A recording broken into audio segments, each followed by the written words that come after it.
कल्पा, हम इसे कुछ सालों से जानते हैं, पर यह गांव 5000 साल पुराना है। जब दिल्ली भी दिल्ली नहीं थी, तब भी कल्पा था। ऑलमोस्ट 10,000 फीट की ऊंचाई पर, सामने किन्नौर कैलाश, और यहाँ मौसम भी अपनी मर्जी से बदलता है। कभी धूप, कभी कोहरा।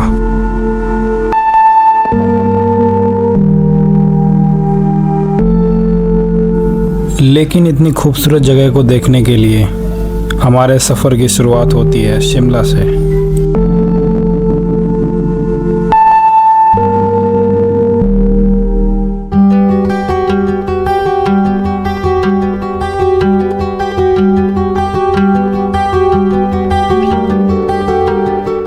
तो चंडीगढ़ से शिमला तक का सफ़र बहुत इजी था, लेकिन अब हम बस में बैठ गए हैं और इसी बस में हमें 14 घंटे निकालने हैं। बहुत ही एडवेंचरस होने वाला है। Let's see. हमारा हिंदी वाला सफ़र हो गया है, तो अब यहाँ से कल्पा तक अंग्रेजी वाला सफ़र स्टार्ट होगा। देखते हैं।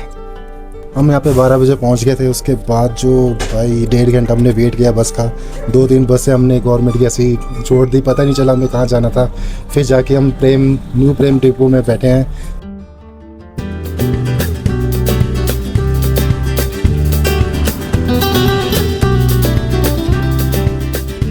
लगभग 8 घंटे हमने बस में ट्रैवल किया। पूरी रात ढंग से सोए नहीं है। अभी भी आप देख सकते हो थकावट बहुत है और ठंड भी लग रही है, तो हम जैकेट डाल लिया है। और थोड़ी देर में हम पहुंचेंगे हिंदुस्तान तिब्बत हाईवे, जो कि इंडिया का सबसे डेंजरस रोड है। यहाँ से लगभग 20-30 किलोमीटर और है वो।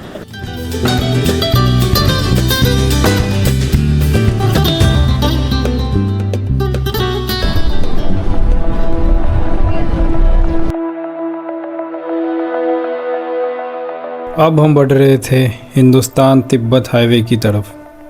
पहाड़ों को काट के बनी ये सड़क, एक तरफ गरजती हुई सतलुज नदी और दूसरी तरफ सीधी खड़ी चट्टानें। हर मोड़ पे नज़ारा भी था और ख़तरा भी। और जैसे जैसे हम किन्नौर की गहराइयों में उतरते गए, नज़ारे बदलते गए।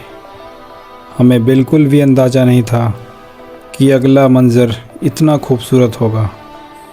और इसी रास्ते को पार करके हम पहुंच गए कल्पा।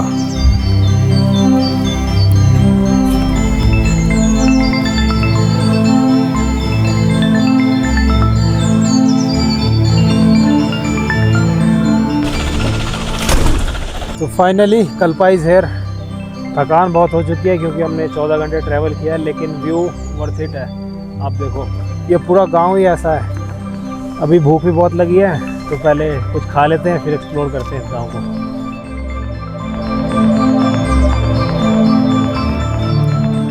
कल्पा पहुंचते ही सबसे पहले हम निकल पड़े गांव को एक्सप्लोर करने। छोटी छोटी गलियां, लकड़ी और पत्थर से बने घर, हर मोड़ पे एक नया नज़ारा। यहाँ जल्दी कहीं जाने की नहीं थी, बस धीरे धीरे चलकर जगह को महसूस करने की जल्दी थी। लेकिन एक प्रॉब्लम थी, भूख लग चुकी थी। तो अब मिशन सिंपल था, कल्पा की गलियों में एक अच्छा सा ब्रेकफास्ट ढूंढना।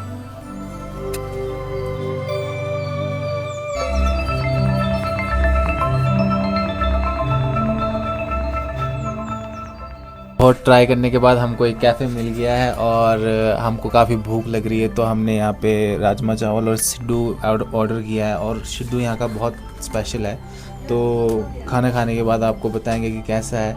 और बाकी आगे की जर्नी के लिए मैं बहुत एक्साइटेड हूँ।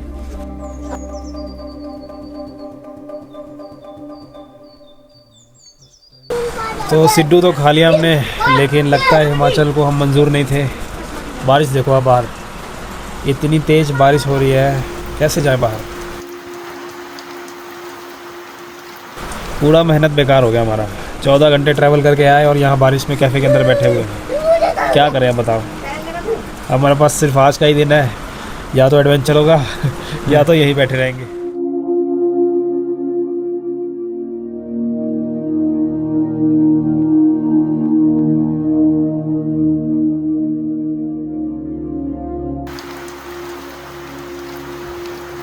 रुक गई बारिश। तो 2 घंटे कैफ़े में बैठने के बाद बारिश तो रुकी नहीं, हम निकल गए रेनकोट डाल के, देखते क्या होता है। अब इतनी दूर से आए हैं तो कुछ ना कुछ तो देखना ही पड़ेगा ना। ब्रेकफास्ट करने के बाद हम निकल पड़े मोनेस्ट्री देखने के लिए। वैसे तो आपने मोनेस्ट्री बहुत देखी होंगी, लेकिन आज मैं आपको मोनेस्ट्री के साथ साथ कल्पा के उन रास्तों पर भी ले चलूँगा जहाँ बारिश, बादल और पहाड़ मिलकर दुनिया को बिल्कुल अलग बना देते हैं।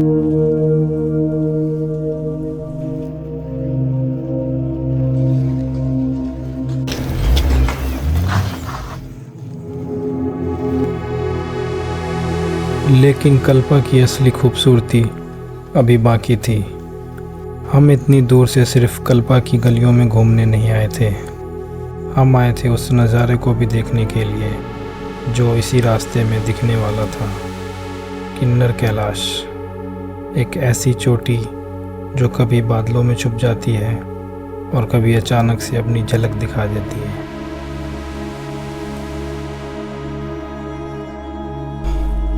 ये जो पीछे पहाड़ दिख रहा है आपको, सबसे ऊंचा पहाड़ तो नहीं कह सकते, लेकिन one of the highest peak of Kinnaur कह सकते हैं। बहुत कम लोग हैं जो इस पीक पे गए हैं। आई एम नॉट श्योर कौन गया है।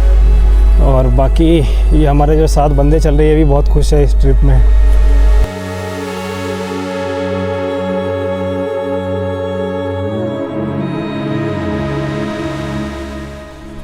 हिमाचल के मौसम का कुछ भी नहीं पता। देख के अभी ऐसा लग रहा है कि मॉर्निंग है, लेकिन एक्चुअल में ये 2 बज रहे दोपहर के। और अभी आपने देखा था साफ दिख रहे थे पहाड़ बिल्कुल, तुरंत में धुंध आ गया। अब तक जो आपने देखा वो इस सफ़र का सिर्फ 50% था, क्योंकि असली नज़ारा अब शुरू होने वाला था।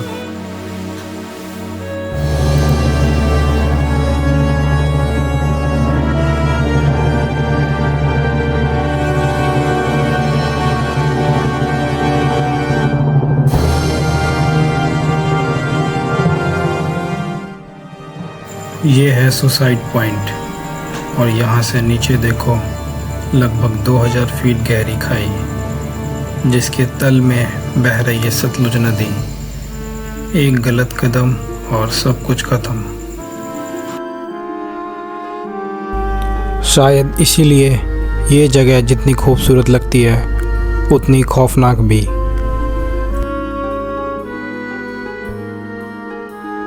कल्पा की कहानी यहीं ख़त्म होती है, लेकिन एडवेंचर अभी शुरू हुआ है। अगला पड़ाव है यूलाकांडा, और यकीन मानिए वो सफ़र इससे भी ज़्यादा एडवेंचरस होने वाला है। वीडियो कैसी लगी कमेंट में अपना फीडबैक ज़रूर देना। मिलते हैं अगले एपिसोड में। धन्यवाद।